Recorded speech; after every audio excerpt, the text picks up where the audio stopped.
Habits and Health, episode 63. Welcome to the Habits and Health podcast, where we believe creating healthy habits should be easy. Brought to you by an educator and coach for anyone who wants to create a healthier life. Here's your host, Tony Wynyard. Welcome to Habits and Health, the podcast where we give you ideas for creating habits for improving your health. My guest today, Dawn Cuckow.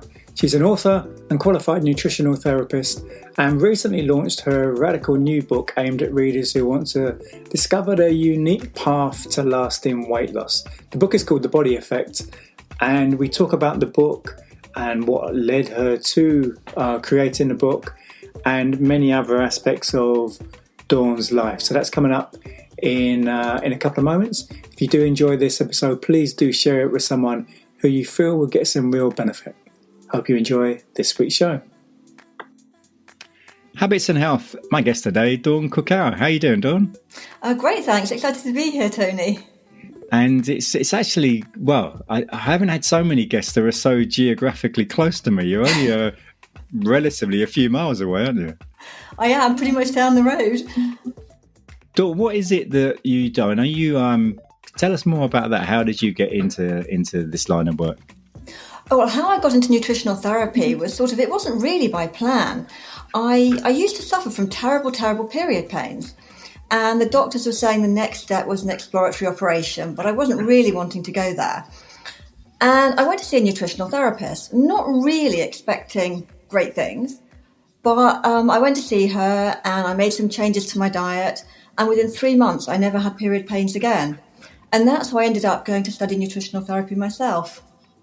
And so how long ago was that? I graduated, it was a 3-year course, and I graduated, I know exactly when I graduated because my oldest daughter is nearly 13 and I graduated just before she was born, literally a few weeks before she was born. Wow. And so when you say the period pains, would that be along the lines of endometriosis? No, it was one of these things where there was no apparent reason for it. They couldn't explain why, and I think that's why they wanted to do the exploratory operation. Right. But I'm, sometimes obviously you need medical intervention, but I'm not a great fan of it unless you absolutely have to. Yeah, absolutely, yeah. Wow. So you were sold on it, and now since you've been actually practicing it, how has it been? Really interesting. So right from the start, I was specialising in weight loss because whilst I was still training, I was in training clinic. And so one of my very first clients in training clinic was this woman who came to me for weight loss.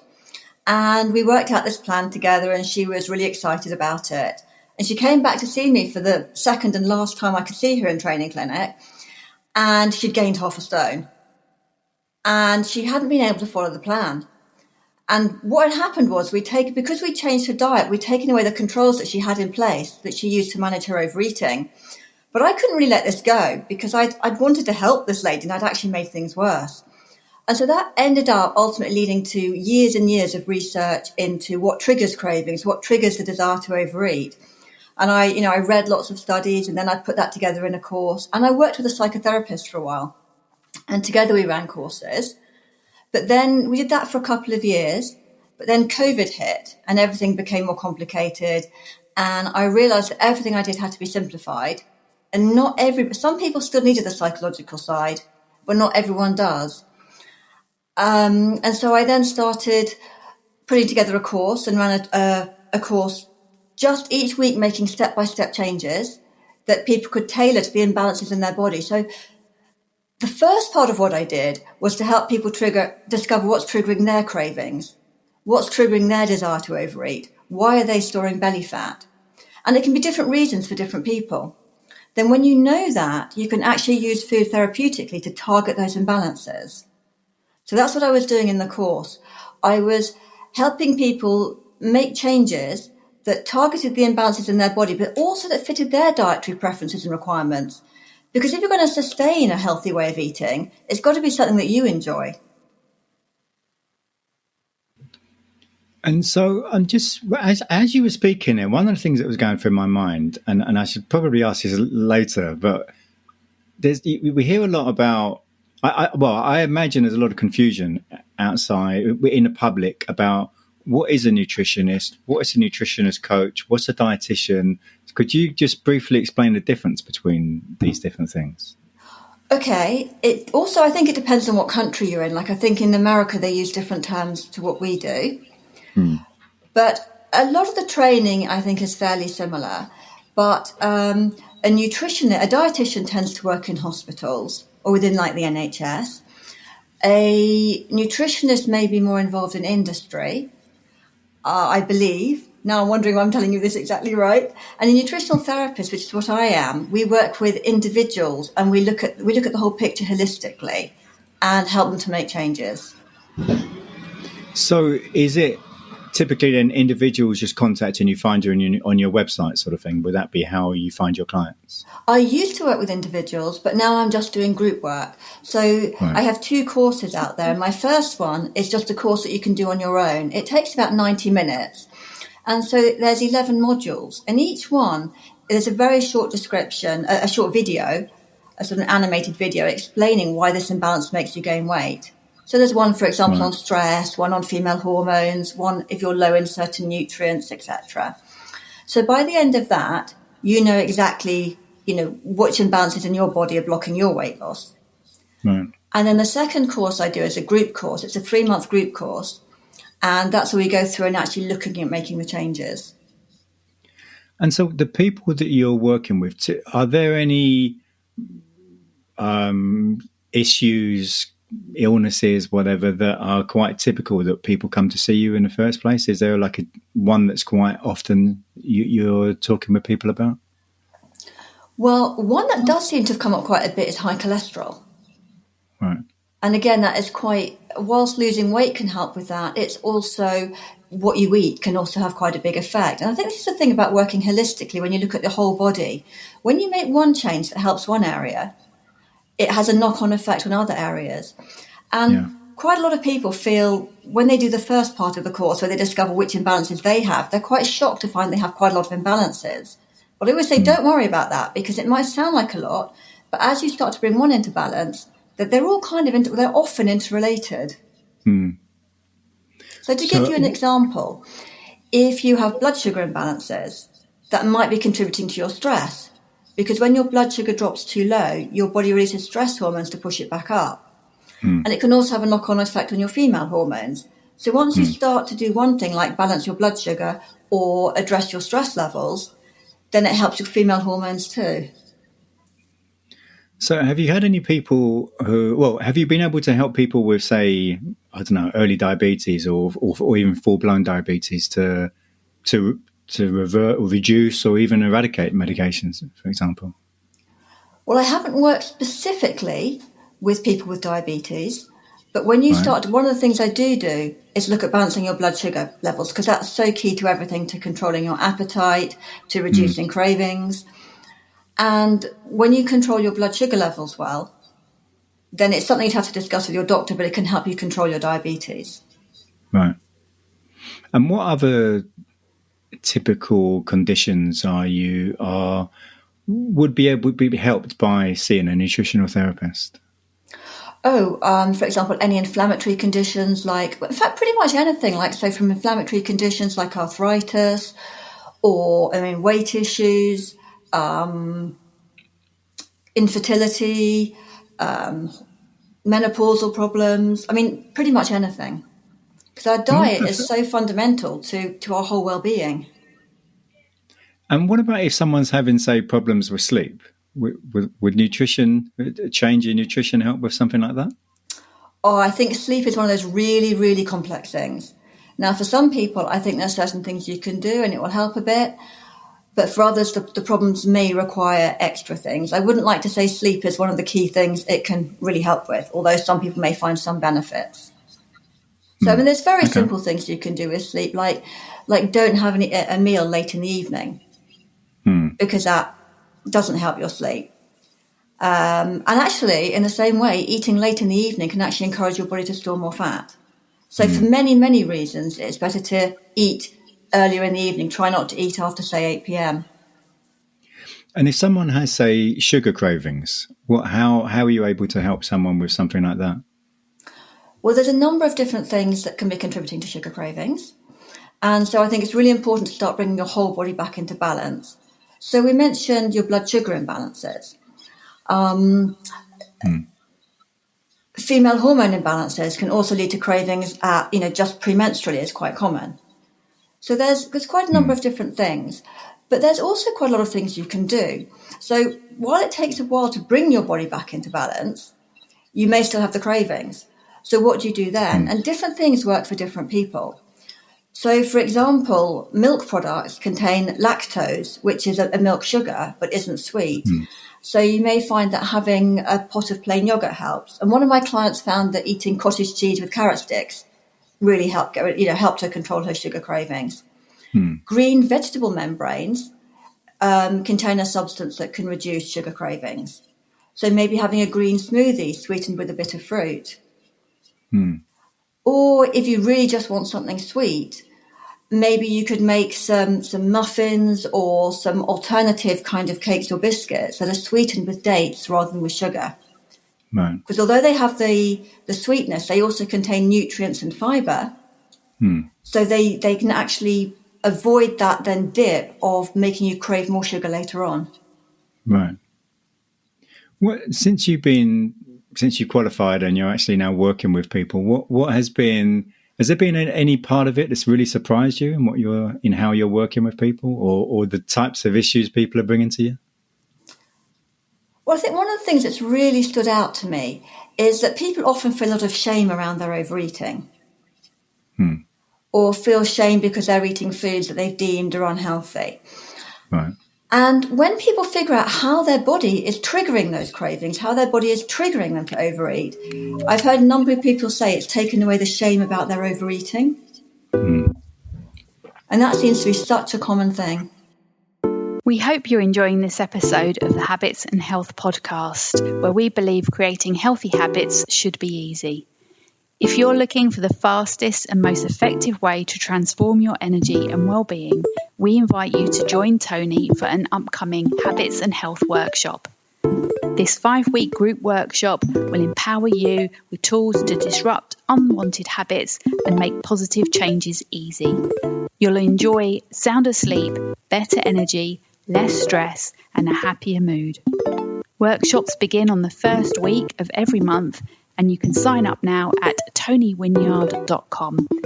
Now, back to the show.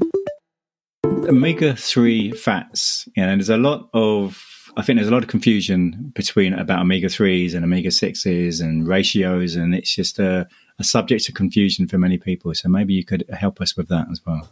Oh, yeah. I mean, this is a really important one.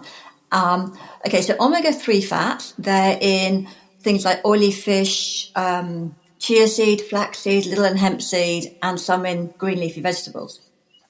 But most people are very low in omega-3 fats. And omega-3 fats are anti-inflammatory. They're always anti-inflammatory in your body. Now, omega-6 fats are really, really important. Your body can't make them, so we have to get them from our diet.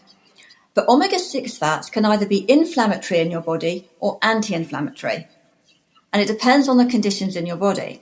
Now, if you have a lot of omega-6 fats in relation to omega-3 fats, they're more likely to become inflammatory. Right. And most people today, I think they reckon that we now eat between 16 to 20 times more omega-6 to omega-3, whereas our distant ancestors would have had roughly equal levels. Right. So a lot of people, for example, for hormone imbalances, they supplement omega-6 fats. But if you're going to do that, you should really be supplementing the omega-3 fats as well. Otherwise, you're increasing the risk of them being inflammatory in your body. And there's so many conditions that people suffer with today that are inflammatory. And what a lot of people don't realize is that obesity is actually an inflammatory condition. So if people want to try to get that ratio back to closer to 1-to-1 like it used to be, what kind of things would you advise people to do? Okay, so just because something contains omega-6 fats doesn't mean that you should cut it out, but it's looking at where you're getting them from. And if you eat a lot of processed foods, you're almost inevitably going to be having a high omega-6 to omega-3 ratio. So the first thing I would say is really try to reduce your processed foods. And for many, many reasons, not just the omega-6 fats, but that is one of the reasons. And then to start looking at your omega-3 fat intake, because most people don't take in enough omega-3 fats. So if you eat oily fish, those omega-3 fats are in the form that your body can utilize most. It's the form that your body uses. Whereas the form from plant sources, they're still good forms, but they have to be converted in your body. And that conversion isn't always very efficient. So as I said, if you're a fish eater, try to eat oily fish a couple of times a week.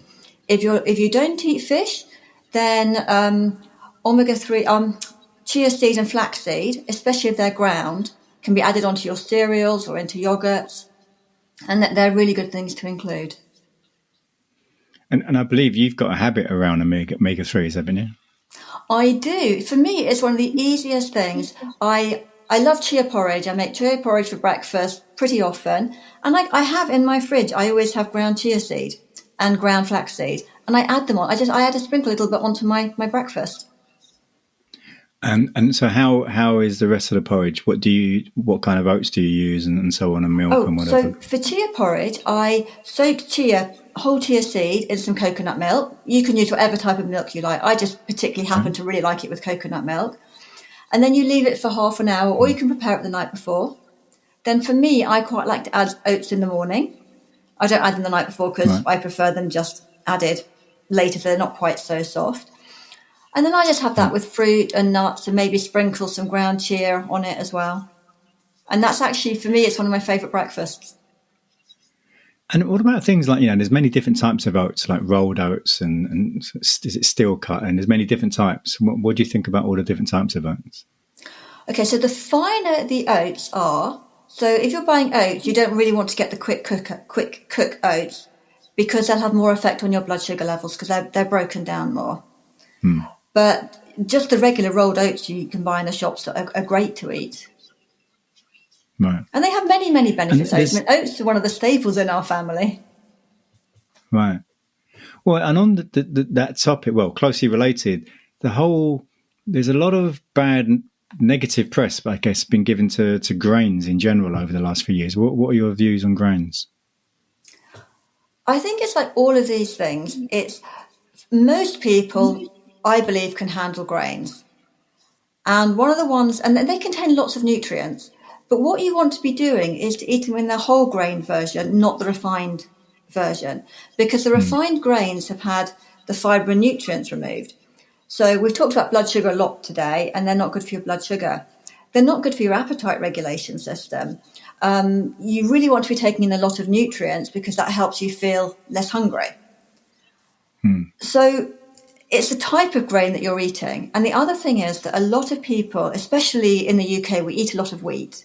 You might have a wheat-based cereal for breakfast. You might have a sandwich for lunch. You might have a cake or a biscuit in the afternoon. You might have pasta for dinner.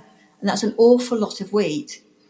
And as with any one food, not just wheat, it's best to eat a variety of foods. I mean, there are some people that are gluten intolerant. It's one of the most common intolerances, and those people are best avoiding it.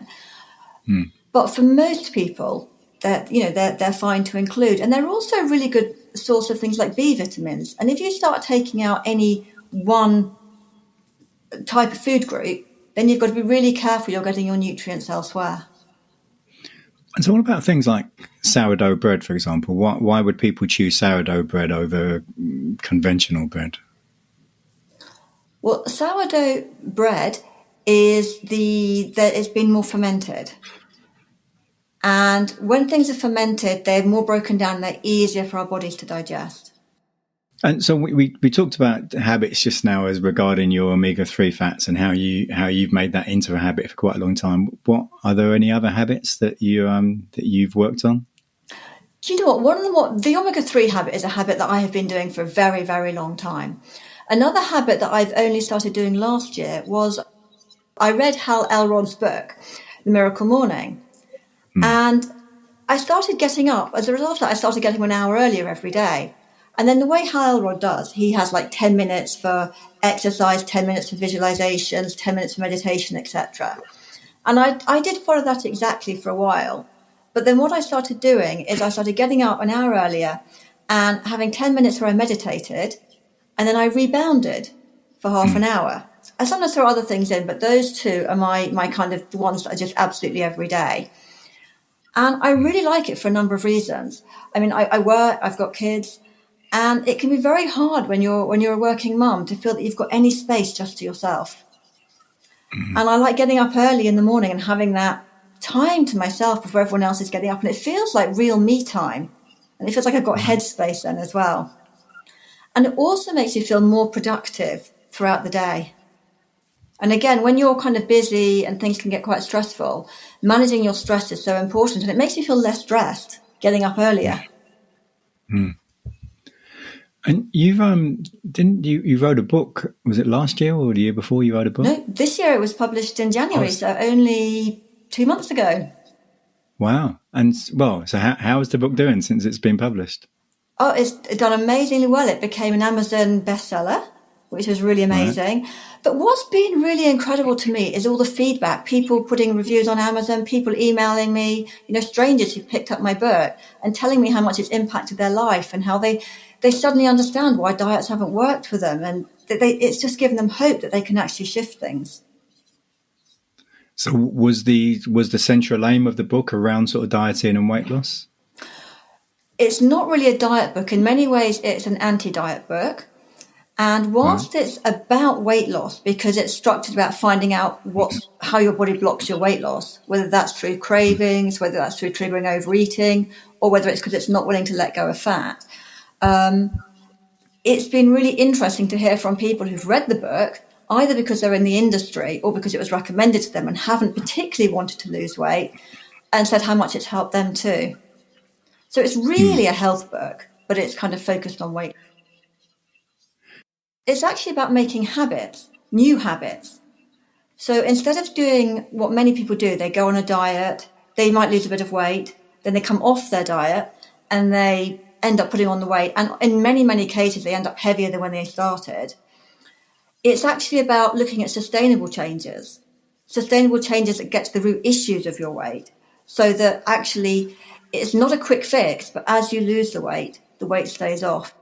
And is it aimed at any sort of particular type of person, like age group or any kind of demographic, or just sort of general? I've predominantly worked with women, although some men are picking it up and finding it useful. It's not so much a particular demographic, but it's more that people who aren't looking for that quick fix, they're not going to lose 10 pounds in 10 days. It's for people that know that diets haven't worked for them and actually want to be healthy. There's a really big focus on health, balancing your whole body, and who want to look at making long-term habits, if you like, that enable them to have a healthy lifestyle to feel good. Mm. And what was the inspiration behind the book? When did you decide, or how did that all come about? Oh gosh, this is a really long, non-linear process, this. So originally, shortly after I graduated, I was working with a psychotherapist, and we started gathering all this material. And we wrote a book that was never published, but we wrote alternate chapters. And we tried to get that published, but didn't get very far. So that book just got put aside, and we started running courses from that. And then more recently, I've restructured all my course and everything and redid it. And it was from there that the idea of doing the book came. So part one of my book matches to my mini course, the one that people can do in their own time and find out how their body is blocking their weight loss.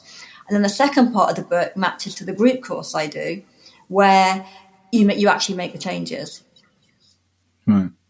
And how long did it take, the book writing process? Oh, again, that's a really hard question to answer, because I started writing it, 12 years ago or something, started doing all the research for it. And so it's grown through that and through my work with clients. To write the book in its current format has taken me nearly a year from start to actually publishing. And since it's been published and you've been getting feedback from people and so on, are there thoughts now of making revisions or follow-up or anything along those lines? Not at the moment, because it seems to be working pretty well for people as it is, but it's only been out there for 2 months. So, I'm open to see what happens, really, I think. Cool. Okay. And on the subject of books, is there a book that's moved you in any way that comes to mind? Do you know what? I recently read this fantastic book called You Can't Eat Love by an author called Leslie Davis. And she lost nearly 100 pounds.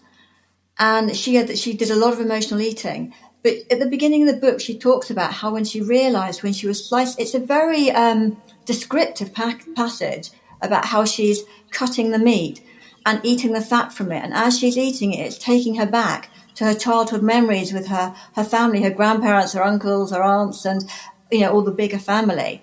And she realises that she's trying to eat love, which is where the title came from, You Can't Eat Love. And actually, I was lucky enough to meet her fairly recently on Zoom. She lives in America. But she is such a lovely, compassionate lady who's really been through this whole struggle herself. And that just absolutely comes across in her book. So if anyone out there is listening to this and they're really struggling with their emotional eating, I would really highly recommend that book, You Can't Eat Love. Okay, we'll put links to that in the show notes. I know you mentioned about some of the courses.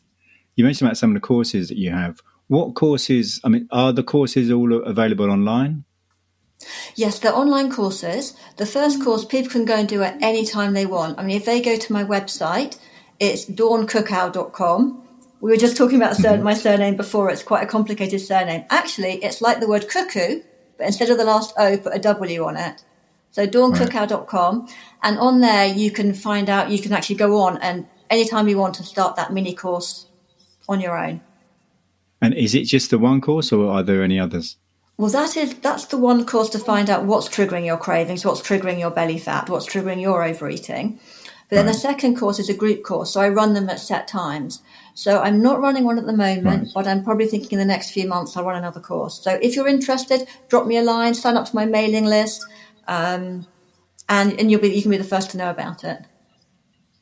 And so if people want, are you active on social media at all? I am. I have an Instagram account and a Facebook account that I have started posting maybe 3 times a week typically on it. So some fun things, like there's some fun quizzes on there. There's just useful tips to help you if you're struggling.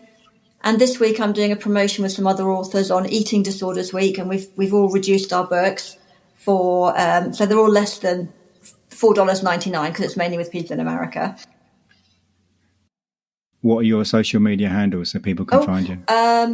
It's Instagram is Cookow Dawn, and Facebook is Dawn Cuckow The Body Effect.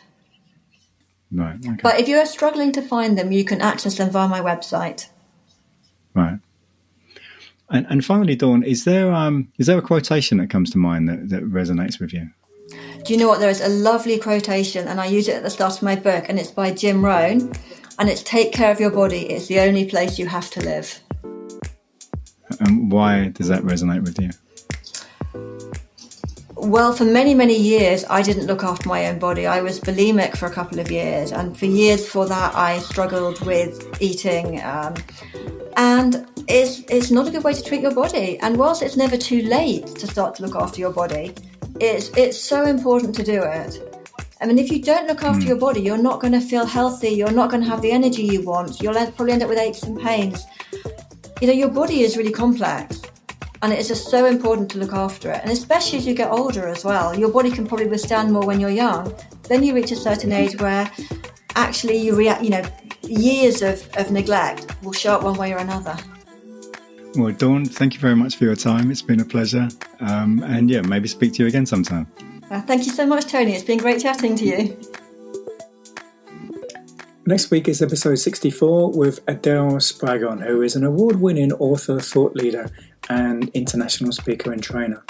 She's won a few awards recently, including Woman of Inspiration and Top Behavioural Expert of the Year. And we dig into things such as patterns of procrastination, avoidance, quitting, and we go into a lot of areas of behaviour. So that's next week, episode 64 with Adele Spragon. If you know anyone who gets some value from this week's episode with Dawn Cuckow, please do share the episode with them, and hope you have a great week. Thanks for tuning in to the Habits and Health Podcast, where we believe creating healthy habits should be easy. If you enjoyed this episode, please subscribe and leave us a review on your favorite podcast app. Sign up for email updates and learn about coaching and workshop opportunities at tonywynyard.com. See you next time on the Habits and Health Podcast.